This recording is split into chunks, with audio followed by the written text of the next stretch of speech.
안녕하세요. 전산세무 2급의 이제 실기 수업이고요. 이번 시간에는 19번째 시간입니다. 이번 시간부터 이제 소득세 파트 실기 프로그램 활용하는 연습을 좀 해보겠습니다. 자, 실기는요, 소득세 파트는 중요하긴 한데 그렇게 많은 시간이 소요되진 않아요. 관련된 메뉴가 그렇게 많지 않기 때문이고요. 자, 이번 시간에는 사원 등록이라는 메뉴를 같이 작성하는 연습을 해보겠습니다. 회사 선택은 1001번에 일반 상사로 로그인을 하시고, 자, 1001번으로 회사를 일단 들어가시고요. 지금부터는 회계관리 아니고요. 부가세도 아니고요. 이제 원천징수 메뉴입니다. 시험에 원천징수와 관련된 탭에서 나오는 메뉴 작성하는 시험은요. 첫 번째가 이제 요 사원 등록 메뉴고요. 두 번째가 이제 급여자료 입력이고요. 급여자료 입력을 하면 원천징수 이행상황 신고서가 만들어져요. 자, 이것도 같이 연결해서 시험 문제가 출제되고요. 독단적으로 따로 나오는 문제가 이제 연말정산입니다. 이렇게 메뉴가 사원 등록이거나 급여는 같이 나오거나 얘가 나오거나 세 가지의 메뉴라고 생각하시면 되고 이 중에 두 문제가 출제가 되는데 무조건 얘는 나오고요. 연말정산은 얘가 나오는 게 10점이고요. 나머지 얘하고 얘 중에서 왔다 갔다 한 문제가 나오는 거예요. 그러니까 모든 메뉴를 다 활용할 수 있어야 되고 나머지 메뉴는 그냥 이렇게 신청서니까 아무런 의미가 없고 원천징수에는 소득세, 전자신고하는 메뉴가 별도로 출제되진 않고요. 부가가치세로 이제 출제가 되고 있습니다. 그래서 이번 시간에는 사원 등록 열어보시면 되겠어요. 자, 사원 등록 메뉴는 어떻게 작성하는지 여기는 이제 상용직 근로자들에 대한 사원을 등록하는 거고요. 4번은 그냥 주어지는 번 입력하고요. 자, 여러분이 이제 이름을 넣겠죠. 주민번호가 있겠죠.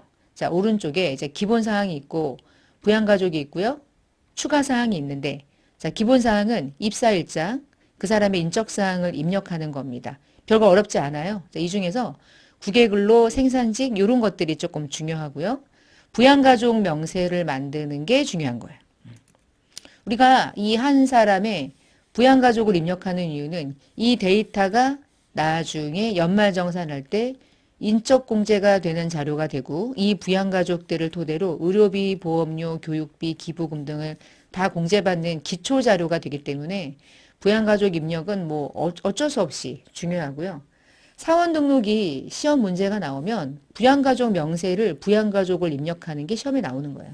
기본사항은 입력할 필요가 없어요. 기본사항은 그냥 갖다가 넣는 것에 불과하기 때문에 자, 기본사항에 해당하는 내용들을 조금 볼 거예요.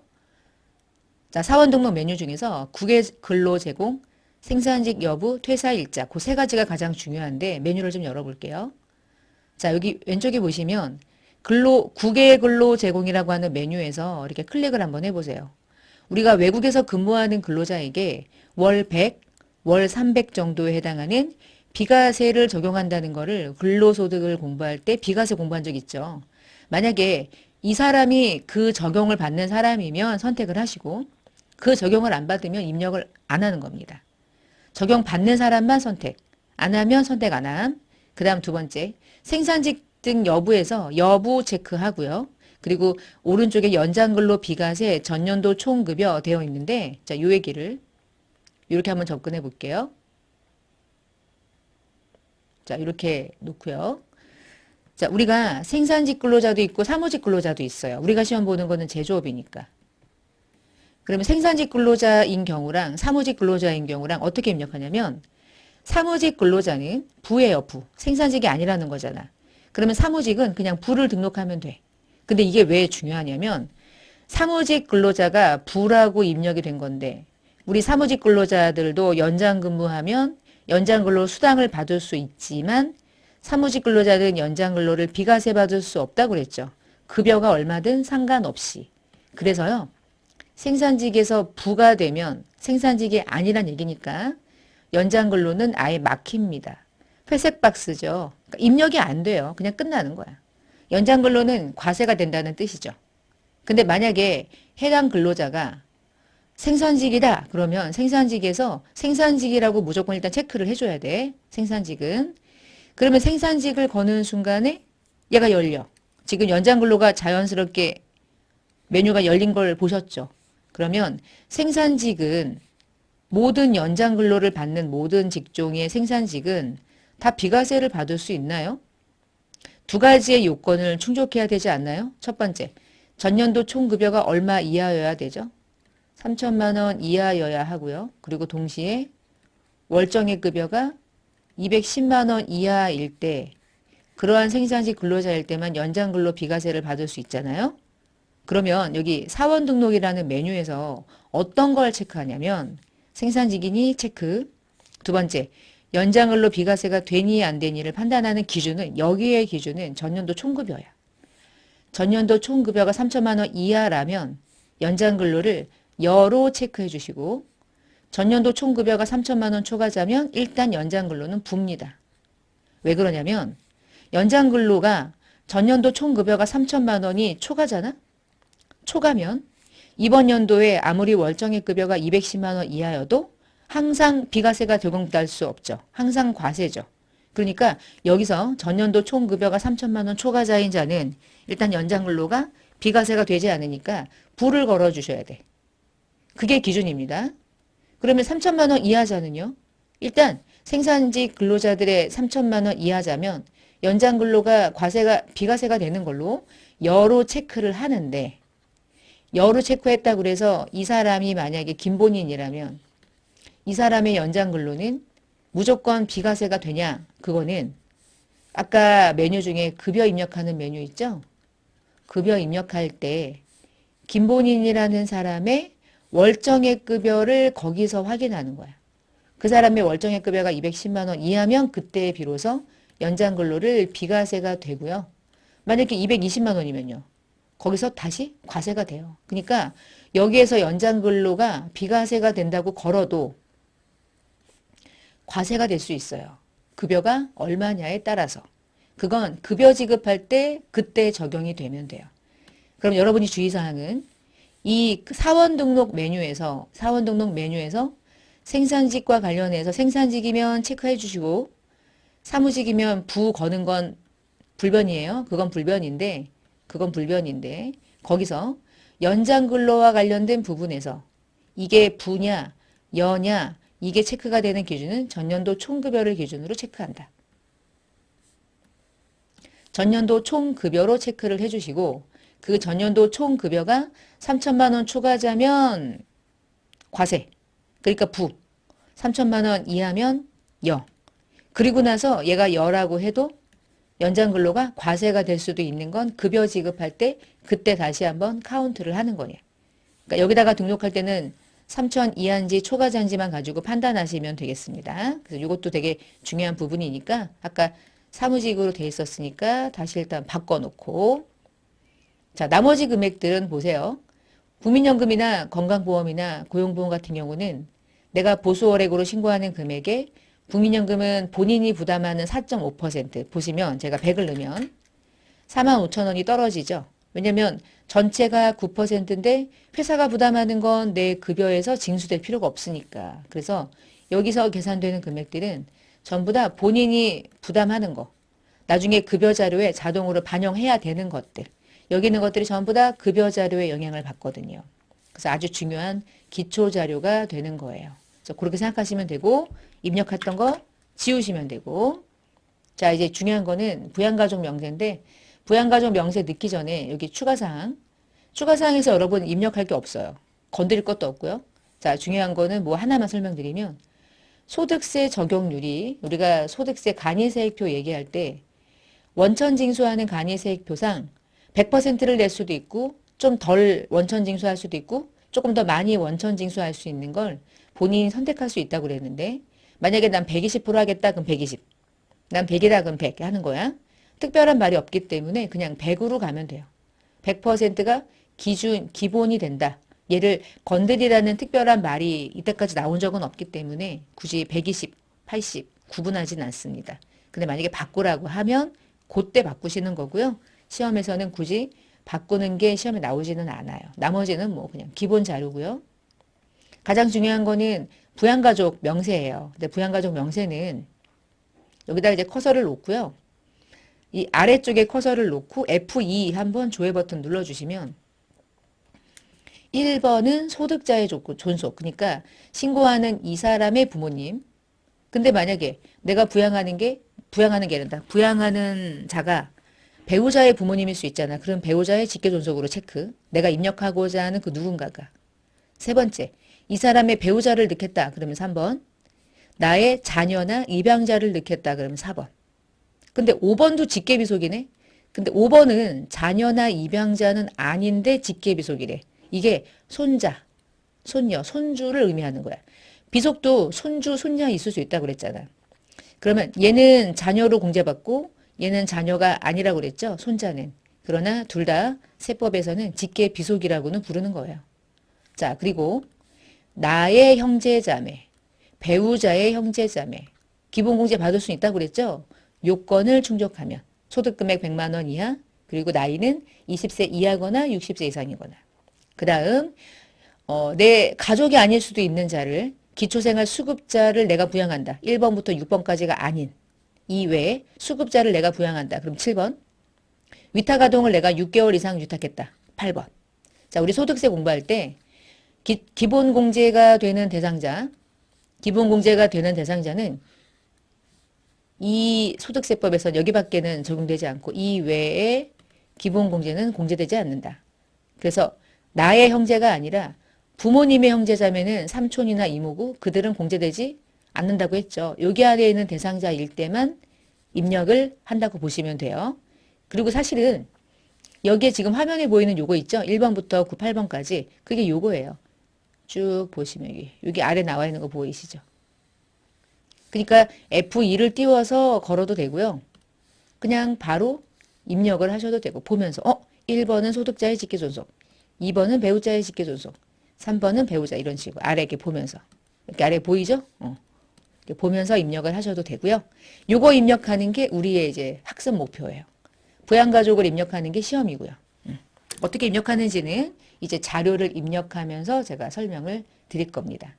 아래쪽에 나와 있는 거는 요거였고요. 그 다음에 우리가 기본적으로 이렇게 기본공제를 받으면 기본공제를 받은 사람에 한해서 또 공제해 주는 게 뭐라고 했냐면 추가 공제 있었죠. 자, 이게 기본공제입니다. 그리고 옆으로 가면 추가 공제가 부녀자 공제, 한부모 공제, 70세 이상 경로 공제, 부양하는 가족 중에 장애인인데 기본공제가 되면 장애인 공제. 우리 요 네 가지가 추가 공제인데 추가 공제는 기본 공제가 된 사람에 한해서죠. 기본 공제가 안 됐다. 그러면 아무것도 안 되지. 그치? 기본 공제가 된 사람에 한해서 또 해주고 또 해주고 또 해주고 막 이러는 거예요. 자, 근데 우리가 여기서 입력하는 게 이 사람에 대한 인적 공제거든요. 우리 소득세 신고할 때요.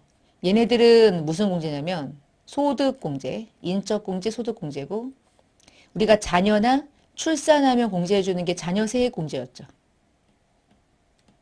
근데 공제 항목은 다르지만 결국은 다 묶으면 인적공제거든요.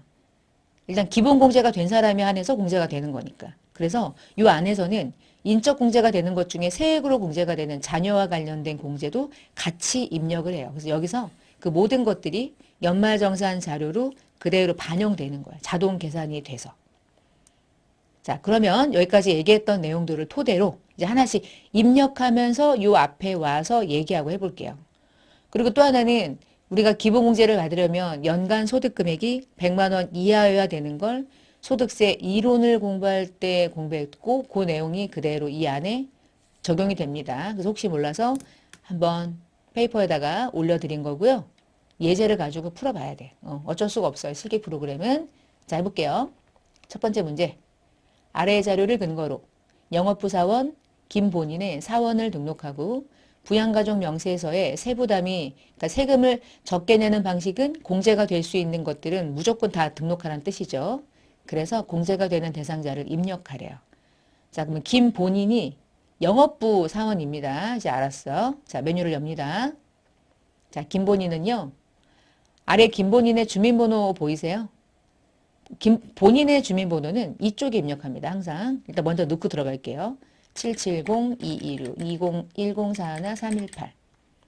그 다음에 입사일자 보고 넣습니다. 2023년도 1월 15일.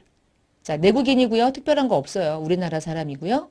국외 근무지 아니죠. 그리고 국내 근무고요. 사무직이에요. 그러면 생산직이 아니란 얘기니까 생산직에서 부 걸고 아무것도 적용사항이 없죠. 국내 근무니까 국외 근로 체크할 거 없어요. 그리고 주소는 입력하지 않아요. 주소 입력하는 게 그리 중요하지 않기 때문이고요. 아래 보시면 4대 보험에 해당하는 사회보험은 보수월액을 600으로 신고하고 있대. 자, 그럼 여기다가 보수월액에 놓으시고 600, 600, 아래쪽에 600, 이게 3개, 600, 600, 600. 산재보험은 가입한다고 표시. 산재보험을 가입하지 않는 경우는 없고, 고용보험은 누구만 가입을 안 하냐? 대표자만 가입을 안 해서 대표자인지 아닌지만 체크하시는 거예요. 대표자 아니니까 부 그대로 두시고요. 자, 여기까지 하면 사원 등록 기본사항입니다. 어렵지 않죠? 나중에 이 사람이 중간에 회사를 그만둘 수 있잖아. 그러면 중간에 퇴사를 할 수 있거든요. 그때 이 메뉴를 쓸 거예요. 이 메뉴는 중간에 회사를 그만둘 때 퇴사, 중도 퇴사. 시험에 아주 많이 나와요. 중간에 회사를 그만두면 퇴사를 하기 직전까지 받아간 월급을 가지고 중간 정산을 해서 다른 회사에서 연말 정산할 수 있도록 정산해 줘야 되거든요. 받은 급여를 토대로. 그때 이 작업을 반드시 해 주셔야 돼. 이거 아주 중요해요. 지금은 중요하지 않지만 나중에 와서 할 겁니다. 그러면 저 기본사항은 끝났어. 할 거 없어. 끝이야 이게. 자, 이제 부양가족으로 들어와. 부양가족이 핵심이에요. 이 모든 문제는. 자, 부양가족을 입력할 건데 전제 조건이 있어요. 본인과 부양가족은 모두 다 거주자고 주민번호가 혹시 틀리다고 해도 맞는 걸로 가정하래. 실제 주민번호 가지고 못하니까 하는 얘기고요. 이 중에요. 기본공제가 되지 않는 대상자가 있을 수도 있잖아요. 그쵸? 그럼 어떻게 하냐? 아니어도 부로 표시해서 입력을 해야 돼. 이것도 입력하면서 제가 한 개씩 볼게요. 자, 저 엽니다 이제. 자, 김본인부터 볼게요. 자, 김본인은 주민번호까지 돼 있고요. 이 기본공제에 본인으로 무조건 걸려. 본인은 무조건 기본공제가 되니까. 자, 그 다음에 본인이 만약 부녀자거나 한부모거나 자기가 70세거나 자기가 장애인이거나 그러면 체크를 하는데 어느 것도 해당 사항이 없네요. 왜냐하면 배우자가 있어요. 배우자가 있다는 얘기는 한부모가 아니란 얘기죠. 두 번째, 부녀자는 여성만 받는 거죠. 남성이잖아요. 본인은 77년생이에요. 70세 아니고요. 본인이 장애인이라는 말이 없어요. 그럼 본인은 끝났고 두 번째, 본인은 세대주래. 자, 본인이 세대주일 때 이 아래쪽에 보면 세대주 구분이라고 있죠. 여기다가 세대주로 기본적으로 체크가 되는데 만약에 여기에 세대원이다 이렇게 하면 커서를 요 아래쪽에다가 커서를 갖다 놓으면 세대주 세대원을 선택할 수 있어요. 특별한 말이 없으면 항상 세대주로 등록이 되어 있습니다. 그리고 이렇게 잘못해가지고 엔터를 치면 마동탁으로 커서가 넘어가 다시 김본인에다가 커서를 올려놓으시고 다시 오른쪽으로 오시고 자 그럼 김본인 본인에 대해서는 본인 공제 받고 끝이죠. 그러면 그 다음 줄. 자 이제 입력합니다. 김길동이 누군지 봐야 돼. 김본인의 부친이래. 그럼 나의 부친이네. 나의 부친이면 몇 번이죠? 소득자의 존속이니까 1번 이렇게 입력할게요. 자 이제 이름을 입력하시고요. 내국인이고 주민번호로 체크하신 다음에 주민번호 입력하는 거예요. 자 그러면요. 나이가 계산이 돼요. 여러분 주민번호를 반드시 입력하도록 하거든요. 왜냐하면 나이 계산을 해야 되니까 47년생이야. 나이가 76세야. 그러면 이 사람은 무조건 기본공제가 되냐? 아니죠. 봐야죠. 소득이 없어야죠. 소득이 없네. 그럼 여러분 김길동은 완벽한 기본공제가 되는 대상자인 게 맞죠?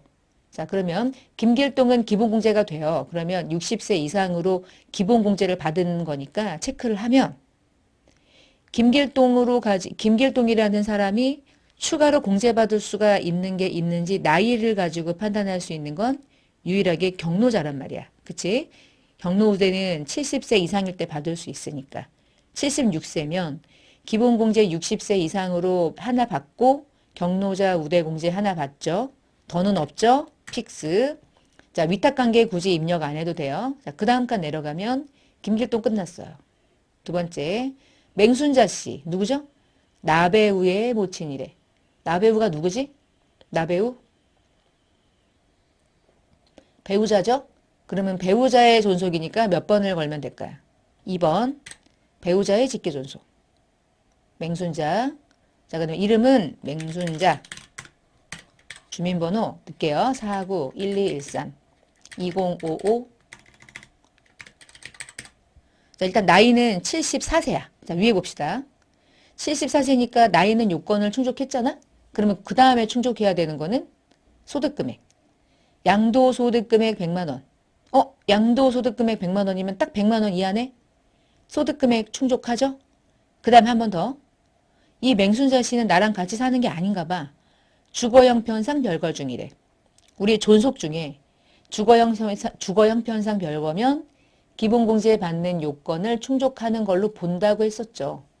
그러면 이분도 60세 이상이면서 74세, 70세 이상으로 기본공제 받을 수 있겠네요. 그쵸? 나이를 보고 나이는 자동으로 걸려요. 경로 우대로. 체크됐죠? 자, 그럼 맹순자 씨까지 해결. 이렇게 넣는 거예요. 자, 그 다음에 나배우는 누굽니까? 배우자래. 배우자는 3번. 이름 넣고 주민번호 801-226-2056-917. 자, 봅시다. 나배우는 배우자인데요. 이 배우자는 나이 요건은 필요 없고 배우자는 소득금액만 100만 원 이하여야 하면 되는 건데 자, 지금 보니까 부동산 임대 소득금액 그 얘기는 사업소득금액이란 뜻인데 사업소득금액이 250이네. 소득금액이 100만 원을 초과하는데요. 소득금액 100만 원 초과하면 이 사람은 아무리 배우자여도 기본공제를 받을 수 있나요? 없죠? 자, 이론을 공부해야 프로그램을 할 수 있는 거거든요. 기본공제 안 되는 거 아시겠죠? 자, 안 되면 나배우를 입력을 안 하냐? 아니, 입력하는데 부걸으래. 부걸면 아무것도 안 걸려. 근데 나배우를 왜 입력하냐? 혹시 나배우의 의료비를 공제받을 수 있잖아요. 의료비는 소득금액에 제한이 없잖아요. 그래서 반드시 입력은 하는 겁니다. 부양하는 가족이라면 반드시 입력을 해요. 단 기본공제에서 어떤 요건을 충족하지 않으면 그때 부 표시하는 거예요. 부는 공제가 안 된 걸로 입력한 거지만 그렇다고 해서 입력을 안 한 건 또 아니야. 입력해야 돼. 나중에 얘가 그대로 모든 자료가 연말정산 자료로 넘어가기 때문에 입력을 안 해버리면 나배우의 의료비를 공제받을 방법이 없어요. 이렇게 하면 나배우를 끌어올 수 있거든요. 그래서 반드시 입력을 하는데 그래서 문제에서 알려주는 거야. 기본공제가 안 되더라도 어떻게 하래? 부표시하래. 이거 한 거야 지금. 부표시. 반드시 입력하고 공제 안 된다면 부 표시하는 겁니다. 나배우 입력하는 거고요. 공제는 안 돼요. 자, 이제 김토성을 볼게요. 김토성은 누굽니까? 자녀요. 자, 자녀면 우리 4번에 직계비속 자녀 체크하시고 주민번호 13062-4061-316. 자, 10살이에요. 20세 이하죠? 소득만 없으면 되죠? 소득이 없대요. 완벽해요. 그런데 20세 이하면 일단 여러 가지를 봐야 돼. 20세 이하면 부녀자는 절대 아니죠. 한부모도 아니죠. 경로자도 아니죠. 근데 이 자녀 오른쪽에 보세요. 장애인으로 중증환자 장애인이래. 그러면 이 자녀는 기본공제 받으면서 모두 받아. 그치? 장애인 추가공제도 받는 거야. 자, 장애인 추가공제 여러분 3개거든요. 장애인복지법, 국가유공자, 중증환자 3개 중에 해당되는 장애인 항목을 걸어주셔야 돼요. 중증환자 선택. 자, 그 다음에 이 자녀는 몇 살입니까? 계산되죠? 10살. 10살이면 8세 이상이죠. 자, 8세 이상부터 20세 이하까지 기본공제가 되는 자녀는 자녀세 공제도 받죠. 한 사람에 15만 원, 두 사람도 15만 원, 3명부터는 30만 원. 그러니까 자동으로 지금 동글뱅이 쳐진 거 보이죠? 왜냐면 자녀를 걸었는데 10살이고 20세 이하가 되는 기본공제가 체크가 되는 순간 자녀세액 공제는 자동으로 걸린 거야. 자녀세액 공제는 대부분 자동으로 잘 걸려요. 근데 한번 봐야죠. 자, 김토생으로 공제받을 게 꽤 있었어요. 자, 됐고요. 이제 김지수 가볼게요. 얘도 자녀고요. 김지수 주민번호 1709123061-624. 자, 보세요. 소득 없고 기본적으로 공제가 되는 자녀입니다. 그러면 6살이죠. 20세 이하로 기본공제 100% 되죠. 자, 20세 이하를 걸어요. 장애 있나요? 장애 없어요. 근데 6세면 자녀세액공제 못 받지. 자녀세액공제는 몇 살 이상이어야 받아. 8살 이상. 6세면 아동수당 받으니까 자녀세액공제 안 해주죠. 안 걸린 거 보이죠? 안 걸려요. 그래서. 나이 가지고 판단하거든요. 뭐 올해 태어난 거 아니니까 패스. 자, 이제 그 다음 자녀가 3명이나 있어. 다시 자녀. 김초롱 230318421101 23031842120114 어메 자녀가 23년생이야. 이번 연도에 태어났어. 소득 없어. 그러면 일단 20세 이하 기본공제 무조건 받죠. 근데 장애인 아니죠. 자녀세액공제 못 받죠? 8세 미만이니까 안 되죠? 안 되는데. 자, 얘가 올해 태어났어? 올해 태어났으니까 여러분, 올해 태어나면 출산 입양공제, 세액공제 받을 수 있다 그랬잖아. 자, 요때 이 자녀는 김초롱이라는 이 자녀는 우리 집에 몇째입니까? 첫째, 둘째, 셋째지. 이 셋째라고 하는 것까지는 프로그램이 몰라. 일단 첫째가 걸려. 맨 위에 있으니까. 그러면 커서를 옮겨서 첫째, 둘째, 셋째 중에 셋째로 선택. 셋째 선택. 자녀세액 공제는 당연히 안 되는 거예요. 8세 미만이면 얘만 된 겁니다. 나머지는 얘가 셋째 세액 공제를 받을 수 있는 특별한 케이스였고요. 마지막 나영국은 나배우의 남동생이래. 그러면 배우자의 형제자매도 공제된단 말이에요. 6번 7909261005-616 일단 넣는 거예요. 자, 넣고 나서 판단하는 거야. 그런데 얘가 기본공제가 되는가? 안 되는가? 여러분 나영국이 44세입니다. 형제자매는 20세 이하이거나 60세 이상이어야 되죠. 나이 안 되죠? 두 번째, 소득이 없대? 소득 없어도 안 되죠. 나이에서 걸렸죠. 나영국이 우리 집에 기본공제를 적용받을 수 있는 대상자가 되려면 장애인이어야 돼. 장애인은 연령 제한이 없으니까. 근데 장애인 아니잖아. 그러면 나영국은 어떻게 할까? 일단 프로그램 봐요. 내가 부를 누르지 않았는데 일단 스탠바이 하고 있죠. 부 아니야? 부 맞죠? 공제 안 되죠? 부. 이렇게 거는 거야. 이렇게. 부. 그러면 나영국으로는 우리가 기본공제를 받을 수가 없다는 걸 입력한 거야. 자, 요까지. 이렇게 해서 이게 메뉴가 좀 길었으니까 이렇게 길게 늘어뜨리면 한 번에 보이죠? 자, 김본인의 부양가족을 이렇게 입력을 해봤어요. 이게 입력을 하면 이렇게 입력하면 이거 하나가 점수 5점 점수 100점을 가져가는 문제입니다. 이렇게 입력하는 거예요. 사원등록. 별거 없죠. 주의하셔야 돼. 하나하나 입력할 때 한 칸 한 칸을 잘 확인하면서. 자, 입력하면 자동 저장 답안지 있고요. 자, 다시 갑니다. 두 번째. 다음 자료를 내국인이고 거주자인 생산직 마동탁의 입사일자 확인하고 부양가족을 모두 다 넣고 기본공제가 되지 않으면 반드시 모든 시험은 부 표시하는 거예요. 항상. 자, 일단 마동탁을 열어봅시다. 마동탁 누르시고요. 자, 기본사항은 입력할 필요가 이제 없어요. 기본사항 입력하는 거 아니죠. 뭐 하래요? 부양가족 명세 입력하래요. 자, 그럼 부양가족을 열어주시고 마동탁부터 봅시다. 마동탁은 주민번호 입력이 돼 있죠. 자, 본인 들어가 있고요. 그러면 먼저 아래쪽에 좀 볼게요. 참고자료를 확인하면서 하시는 거야. 참고자료. 마동탁은 세대주고 가족관계증명서는 이 사람들 뿐이래요. 자, 마동탁이 세대주로 들어가 있나요? 네. 자, 마동탁에 대한 어떤 특별한 전제 조건이 없다면 마동탁은 기본공제만 받고 끝나는 겁니다. 그럼 끝났죠? 자, 올릴게요. 자, 이제 두 번째. 부모가 있고요. 배우자가 있고요. 자녀가 둘이 있고 이모가 있네요. 자, 근데 좀 특이한 게 뭐냐면 마수리가 부친인데 돌아가셨대. 자, 사망에 대한 내용을 좀 볼게요. 마수리, 얘 1번은 체크했죠? 자, 두 번째. 부친 마수리는 23년도 2월 28일에 사망했고 당해 소득 없었대요. 우리가 사망하면 사망일 전일이면 2월 27일 기준으로 나이와 소득이 없었는지를 확인하는 거죠. 53년생이면 무조건 받는 거야. 그러면 올해 돌아가셨으면 올해까지 받는 거 기억나요? 24년부터는 없는 거야. 그러니까 올해 사망하는 연도를 기점으로 사망하기 직전 상황에 의해서 이번 연도까지는 공제를 받는다. 그럼 마수리는 공제를 받을 수 있다. 올해까지. 자, 부친입니다. 소득자의 존속 1번 걸어주시고 주민번호는 530416 1033160. 자, 70세였어. 그러면 60세 이상이면서 70세였지. 그러면 돌아가시기 직전까지 기본공제에다가 추가공제 받고 이제 이번 연도로 돌아가시고 끝난 거죠. 이렇게. 더 없죠? 장애인 아니고요.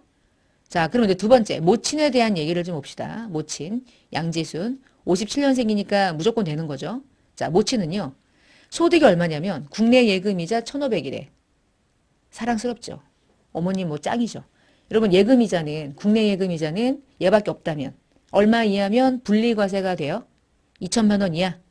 2천만 원 이하가 분리과세가 되기 때문에 무조건. 그러면 어머니는 소득 금액이 없는 거잖아.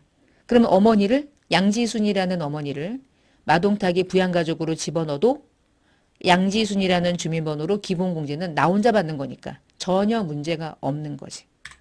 자, 넣어봅시다. 그러니까 소득 금액이 가장 중요한 거예요. 언제나 571201 2233014 66살 그러면 60세 이상이고 특별한 거는 없죠.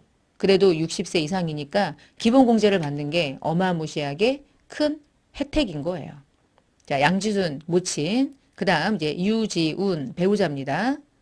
자, 배우자는 일시적인 인적 용역이 500이 있었대요.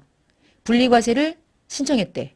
여러분 분리과세를 신청할 수 있는 이유는 500만 원이면 일시적인 인적 용역이니까 우리 60%만큼 필요경비 공제가 되는 거죠. 그러면 40%에 해당하는 금액이 5, 4, 20, 200이잖아? 우리 공부한 거. 기타 소득 금액이 300만 원 이하면 분리과세를 신청할 수 있다. 유지우는 똑똑했다. 본인이 이 금액 가지고 종합소득 신고해봤자 신고할 것도 없고 소득도 없고 공제받을 것도 없거든. 누구 밑으로 들어가고 분리로 끝내는 게 나아요. 남편 밑으로 들어가고 분리과세로 종결시키는 게 세금을 최소화하는 입장에서 훨씬 유리하죠. 그러면 유지우는 소득 금액이 제로가 됐기 때문에 유지운을 부양가족으로 들어가는 것이 전혀 문제 없는 거예요. 그쵸? 배우자는 3번 이름 넣고 주민번호 830630 2054-517 나이는 상관없죠. 배우자로서 유지운은 나의 부양가족이 될 수 있는 거예요. 특별한 케이스 아니니까 넘어가시면 되고 자 배우자까지 넣습니다. 자 마연우 자녀 좀 볼게요. 두 번째 자녀 일단 여러분 자녀 나오면 무조건 넣는 거예요. 주민번호까지 넣어. 11052030812553 넣어놓고 일단 나이를 봐요. 12살. 자 그럼 마연우가 소득금액만 없으면 되죠. 아 자녀 마연우는 소득금액은 아예 없고 없으니까 장애인 복지법상의 장애인이래. 그러면 여러 가지를 받을 수 있네요. 첫 번째 20세 이하죠.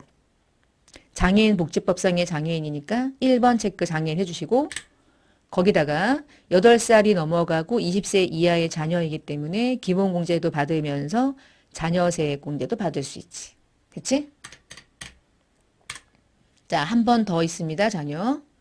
마연지. 자, 마연지 2003154032919 3살이에요. 20세 이하죠. 자, 나머지 자녀는 소득이 없어요. 그럼 3살이니까 20세 이하를 받고 장애인 아니고 8살 이하니까 자녀세액 공제 안 되고 넘어가네? 이렇게. 자, 이제 마지막이 이제 우리 이모님인데 우리 기본공제가 되는 대상자에 이모는 없잖아. 그러면 이모가 같이 살든 말든 소득세법상의 기본공제가 되는 부양가족으로 이모는 없어요. 이모가 소득이 있든 없든 상관없어. 이모는 입력하면 안 돼. 이모 입력하면 빵점 처리되는 거야. 이모 입력 안 하고 요까지. 이모는 입력하면 안 됩니다. 그냥 요시까지 입력하면 100점. 자, 이모 삼촌은 입력하면 안 돼. 이모 삼촌이 만약에 수급자면 수급자로서 공제받을 수는 있어. 근데 그런 경우는 나온 적이 없어요. 너무 슬프잖아. 그치? 이모는 삼촌은 내가 너무너무 사랑하는 가족이지만 공제는 안 된다. X. 요까지. 이게 답. 자, 요런 식. 요런 형태로 이제 입력하는 거예요. 답안지 있으니까 확인하시고요. 자, 또 한번 해봅니다. 한다정이라는 사람을 이제 선택하시고요. 한다정의 기본사항은 등록되어 있기 때문에 부양가족만 등록하면 되겠어요. 부양가족 볼게요. 최소화하도록. 기본공제가 안 되면 부로 표시한다. 자, 한다정 이름이 예쁘네. 자, 이름이 예쁘다는 얘기는 무슨 얘기냐? 일단 여성 근로자야. 자, 그러면 여성 근로자일 때 우리가 딱 나오자마자 처음에 조심할 게 뭐냐면 여성 근로자네? 이거가 될 수도 있고 혹시나 이거 될 수도 있어. 그치? 자, 그럼 봅시다. 본인이 여성이고요. 모친 있고요. 딸도 있고요. 아들도 있고 언니도 같이 살아. 얼렐레? 쭉 보니까 남편이 없어. 여러분 남편이 없네요. 남편이 없으면 누구죠? 혼자네. 그치?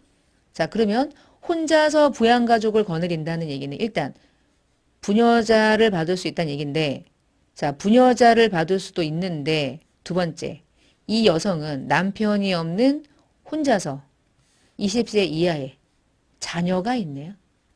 여러분, 자녀가 있는 남편이 없는 여성은 한부모도 받을 수 있잖아. 그럼 둘 중에 뭐가 더 유리하다고 그랬죠? 한부모가 더 유리하다고 그랬죠. 기억나세요? 자, 그러면 이때 여러분 부녀자는요. 여성일 때만 메뉴가 열려요. 남성일 때는요. 여기 남자잖아요. 부녀자가 안 열려. 여성일 때만 부녀자가 열려요. 근데 여러분 부녀자 공제 받아요? 한부모 받아? 한부모를 받아야 되지. 그러면 한부모를 받고 싶어. 근데 한부모가 키가 안 들어가. 자, 여기서 주의할 거. 한부모가 왜 지금 메뉴가 안 열리냐면 한부모라고 하는 걸 밑에서 입력을 해줘야 돼. 그러니까 무슨 얘기냐. 자녀가 입력이 돼야 한부모가 그때 열려. 당연한 거 아닌가, 그치? 한부모를 받아. 자녀도 없으면서. 그러면 어떡해? 그러면 한부모를 받는다는 건 아시겠죠? 그러면 체크해 놓고요. 어떻게 하냐면 나머지를 입력하다 보면 자녀가 들어가는 순간 한부모가 열려요. 자, 이제 그거를 경험하는 거예요. 입력을 해볼게요. 자, 그러면 이제 한부모 받을 거야. 체크 해놓고 밑으로 가. 자, 이제 모친부터 넣어봅시다. 소득자의 존속이죠. 하고 460730-244-5678 77세고 소득이 없어. 근데 주의사항이 있어. 거주를 미국에 한대. 주거 형편상 별거가 아니야. 그냥 거주가 미국이야. 그러면 여러분 이렇게 주거 형편상 별거가 아닌 경우는 기본공제를 절대 소득세에서 해주지 않아요. 그럼 어떻게 해? 부치는 부. 그러면 70세 이상이고 자시고 부. 어떤 것도 적용되지 않고 자, 모치는 공제가 되지 않는 자, 부. 자, 두 번째 이제 김성유 딸입니다. 03080541234456 딱 20세네요. 20세 소득 없고 일본 유학 중이래. 자녀는 어디에 있든 기본공제가 된다고 그랬죠. 그리고 소득이 없어요. 딱 올해까지 받을 수 있어요. 자, 20세 이하를 겁니다. 그리고 장애인 아니죠? 딱 20세까지 자녀세 공제 받을 수 있어요. 받았죠? 자, 보세요.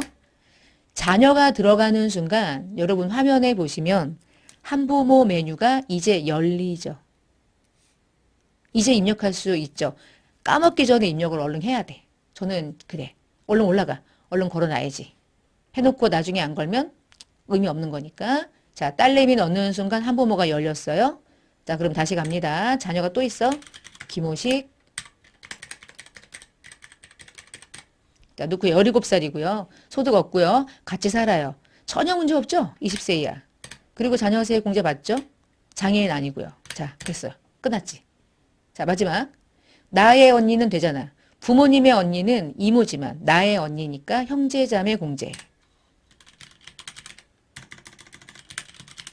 한다솜. 자, 주민번호 넣고 670112244345518. 여기서 언니는 56세예요. 일단 프로그램은 어떻게 생각하고 있냐면 공제가 안 될 것으로 알고 있어. 나이에서 걸린 거니까. 근데 언니는 어마무시한 소득이 있었어. 복권 당첨. 근데 우리가 공부했죠? 복권 당첨은 무조건 분리과세가 되기 때문에 언니는 소득금액 빵. 분리과세가 끝났다는 얘기는 종합소득금액이 빵. 그러면 언니는 소득 없는 것과 동일. 근데 소득금액이 없어도 안 돼. 56세니까. 와, 그러나 마지막. 중증환자 장애인이래. 여기서 끝났네.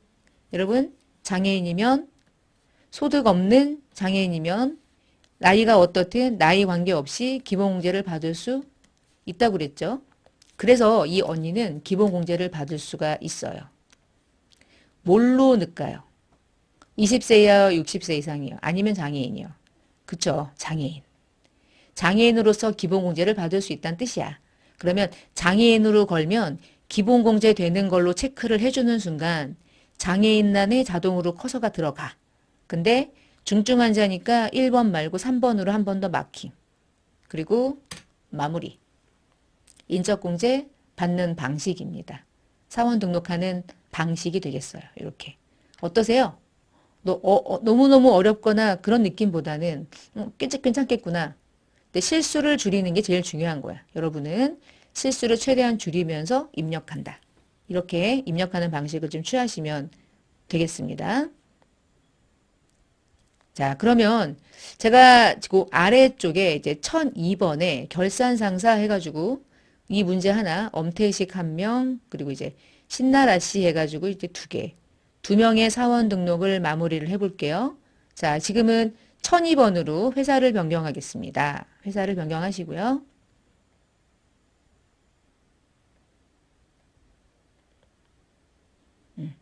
자, 사원 등록 열어주시고 먼저 자, 엄태식 열어볼게요. 엄태식 들어가 있죠? 자, 엄태식은 국내 근무구 2021년도에 했고 막 다 있어요. 그러면 사원 등록에서 기본사항은 등록할 게 없고 부양가족으로 넘어갑니다. 자, 엄태식 본인 세대주 체크. 오른쪽에 볼까? 지금 엄태식에 대한 정보를 보니까 지금 엄태식 씨는 뭐래요? 장애인 중증 환자에 해당한대. 본인이 장애인 중증 환자에 해당하는 경우. 그럼 3번에 중증 환자 선택. 자, 두 번째. 본인의 부친이래요. 그러면 소득자의 존속이니까 1번 걸어주시고요. 엄유석, 주민번호 400-814-1557890. 자, 엄유석 부친은요. 83세고요. 자, 소득이 보니까 일용직이래. 일용직 보는 순간 어떻게? 일용직은 무조건 분리과세. 무조건 분리과세면 기본공제 무조건 가능. 소득 없으니까. 소득 신고하지 않는 자니까. 그러면 60세 이상이면서 83세니까 경로 우대 받죠? 장애인 아니죠? 나머지는 대상이 없죠. 두 번째. 본인의 모친이래. 자, 소득자의 존속. 진유선, 주민번호 430425-2631-211. 80세. 자, 어머니. 사적연금 소득이 1200만 원 이하면 분리과세가 가능하죠. 어머니가 똑똑하시죠. 분리과세 했대. 그러면 분리과세 했다는 얘기는 아버지나 어머니나 둘 다 분리과세가 적용돼서 아들 엄태식 밑으로 기본공제를 받을 수 있는 대상자가 될 수 있고 장애인 복지법상의 장애인이기도 하대요. 그러면 이렇게 해볼게요. 60세 이상으로 일단 받고요. 기본공제. 경로 우대 받고요. 장애인 복지법상의 장애인도 받고요. 이분으로 공제받는 금액이 어마무시한 거죠. 기본공제 150, 경로 우대 100, 장애인 200. 그러면 450 이렇게 받는 거지. 자, 그 다음에 이제 배우자입니다. 배우자는 3번으로 찍어주시고 김옥경 761214-2457-690 47세. 자, 배우자는 총 급여액만 500이래. 우리 총 급여액만 500이면 그래 너도 100만 원 이하로 쳐줄게 있었죠? 그러면 이 배우자도 기본공제를 받을 수가 있죠. 지금까지 다 받을 수 있네요. 자, 이제 장남이 들어옵니다. 4번. 장남 엄기수. 주민번호 990505-1349-871. 소득이 없어요. 그런데 나이가 24살이에요. 24살인 소득이 없는 자는 나이가 20세를 초과하기 때문에 공제받을 수 없죠? 그럼 부니까 어떤 것도 적용되지 않음. 두 번째, 이제 두 번째 자녀 엄시영 050214 4652148 18살 고등학생 소득 없음 완벽한 대상자 20세 이하 동시에 20세 이하에 해당하기 때문에 자녀세액공제 한 번 받고 그러니까 자녀세액공제는 20세까지 받는다고 보이면 되겠지. 자 마지막에 맨날 나오는 게 막 이래. 3초는 입력하면 빵점 처리되는 거야. 입력하면 안 됩니다. 그대로 마무리하시면 돼요. 엄지영까지 입력합니다. 그 이유는 입력하시면 안 돼요. 됐죠? 동그라미가 그 자리에 잘 들어가 있는지 번호가 맞는지 이게 채점이 되는 방식이에요. 마지막 한 번 더 합니다. 자 신나라 씨 불나라 씨 하는데 얘는 신나라라는 사람을 코드 201번으로 등록을 하래. 자 넣어볼게. 201번 이렇게 해서 신나라 주민번호는 요 아래 있겠죠? 75042012345667 입사일자는 2023년도 0801 내국인이고 특별한 거 없으니까 추가로 사원 등록 중에 기본사항은 건드릴 게 없어요. 자 오른쪽으로 바로 넘어가서 부양가족을 이제 해봅시다. 본인 여성 세대주래. 세대주. 여성이 세대주야? 남자구나. 아 신나라는데 여잔 줄 알았어. 남자야. 세대주 남자. 깜짝. 남자. 자 두 번째 배우자 있네.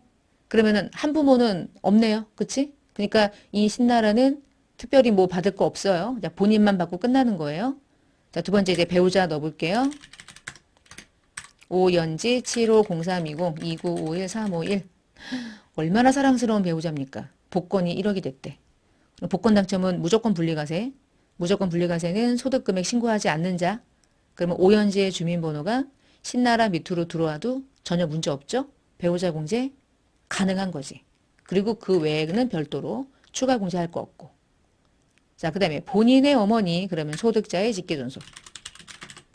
박술래 4812282346 자, 우리 본인의 어머니는요. 75세예요.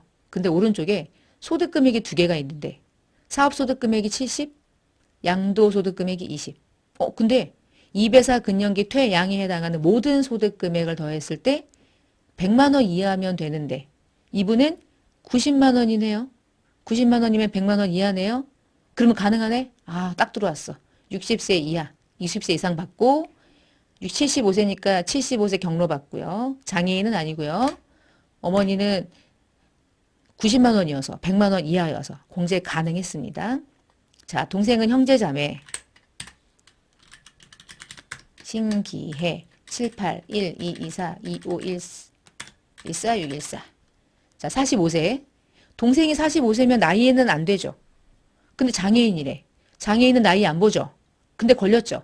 여러분 무슨 소득이든 2배사 근년기 퇴양의 모든 소득 금액은 100만 원 이하여야 되는데 퇴직 소득 금액이 4천이야. 그러면 장애인이고 뭐고 상관없죠. 안 되죠. 그래서 부. 형제자매는 입력은 하되 공제가 되지 않는다고 부 표시하시면 되고요. 소득 금액에서 걸렸어. 그치? 이 경우는 소득 금액이 많았고 소득 금액 많으면 좋지 뭐. 근데 기본 공제가 안 될 뿐이지. 자, 그 다음에 이제 신아름은 자녀입니다.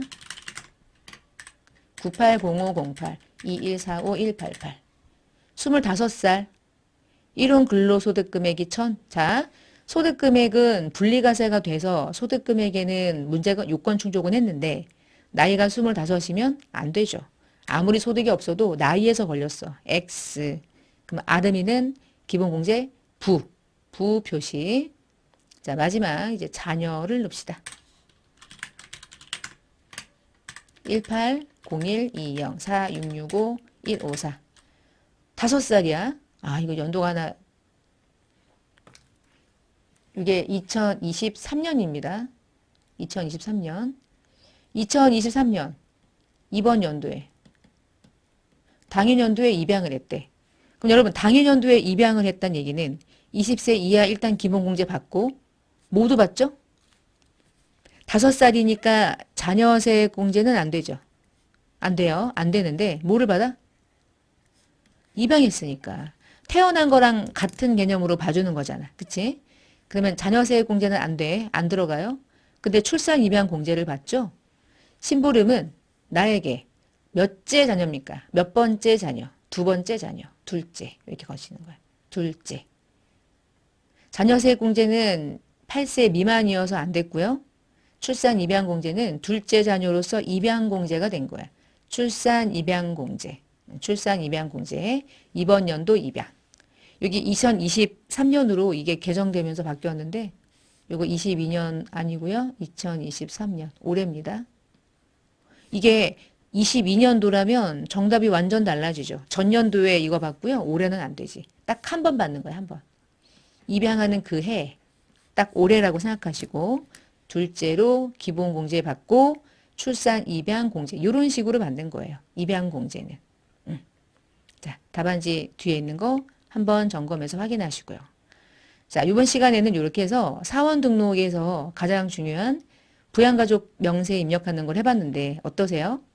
어렵진 않은데요. 많은 연습이 좀 필요할 거예요. 그래서 기출문제 풀이하시면서 다양한 사원 등록을 다양하게 입력하는 연습을 하는데 이번 시간에 했던 문제들이 거의 다 나오는 유형들이니까 그렇게 연습하면 되지 않을까 싶고 자, 그러면 이번 시간 사원 등록 이렇게 마무리를 하겠습니다. 자, 고생 많으셨고요. 다음 시간에 뵙겠습니다. 감사합니다.